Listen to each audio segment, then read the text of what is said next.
Hello, dear students. Our today's topic is habitat and adaptation. हम अपनी daily life में कई सारे प्लांट्स और एनिमल्स देखते हैं जो डिफरेंट एरिया में पाए जाते हैं. ऐसा किस लिए होता है स्टूडेंट्स? क्योंकि वो सिर्फ उसी एरिया में रहने के लिए अडेप्टेड होते हैं. उनके पास कुछ स्पेशल फीचर्स होते हैं.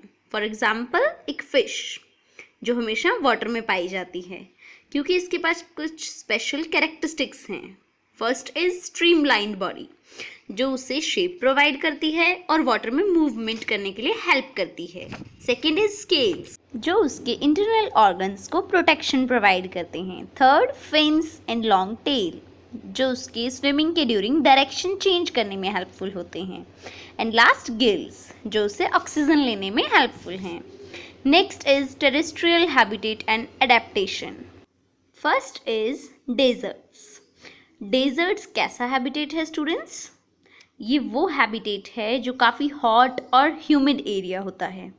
यहाँ पे ज़्यादातर पानी की कमी होती है जिस वजह से यहाँ पे कुछ तरह के प्लांट्स और एनिमल्स पाए जाते हैं जैसे camels, cactus, date palm trees and rattlesnakes. First plant life. Students first of all जो प्लांट्स डेजर्ट्स हैबिटेट में पाए जाते हैं उनको हम बोलते हैं ज़ीरोफाइट्स. सेकेंड थिंग, इन प्लांट्स में कुछ मॉडिफाइड फीचर्स होते हैं जो उनको वहाँ सर्वाइव करने में हेल्पफुल होते हैं. जैसे कैक्टस के अंदर जो उसका ग्रीन फ्लैशी स्टेम है स्टूडेंट्स, वो वाटर को अपने अंदर स्टोर करके रखता है. इसी वजह से हम इन प्लांट्स को बोलते हैं सक्यूलेंट प्लांट्स. इनका ये जो ग्रीन फ्लैशी स्टेम है ये काफ़ी टाइम तक अपने अंदर वाटर को स्टोर करके रखता है और इस प्लांट के अंदर वाटर की कमी नहीं होने देता. हमें पता है कि जो लीव्स होते हैं वो प्लांट्स के अंदर ट्रांसपीरेशन की प्रोसेस के थ्रू वाटर लॉस करते हैं. सो उस वाटर लॉस को रोकने के लिए डेजर्ट प्लांट्स में जो लीव्स हैं वो स्पाइन्स की फॉर्म में मॉडिफाइड होते हैं. मीन्स या तो डेजर्ट प्लांट्स के ऊपर लीव्स होते ही नहीं हैं या बिल्कुल ही कम होते हैं. उनमें क्या पाए जाते हैं? कांटे, स्पाइन्स पाए जाते हैं जो कि वाटर लॉस को रिड्यूस करते हैं, पानी को उनकी बॉडी से बाहर नहीं जाने देते. ये स्पाइन्स यही फंक्शन परफॉर्म करते हैं. Now we will check an activity. इसमें हम दो पॉटेड प्लांट्स लेंगे. एक होगा लीफी प्लांट, दूसरा कैक्टस प्लांट. दोनों के कुछ पार्ट्स को हम पॉलीथीन से कवर करते हैं. कवर करने के बाद दोनों प्लांट्स को हम सनलाइट में रख देंगे. हम सनलाइट में क्या ऑब्जर्व करेंगे स्टूडेंट्स कि जो उनके लीव्स हैं वो कितना वाटर लॉस करते हैं. What do you observe? देखो यहाँ पे बिल्कुल ही कम वाटर लॉस है कैक्टस में और इस लीफी प्लांट में काफ़ी ज़्यादा वाटर लॉस है. Second we will study about animal life.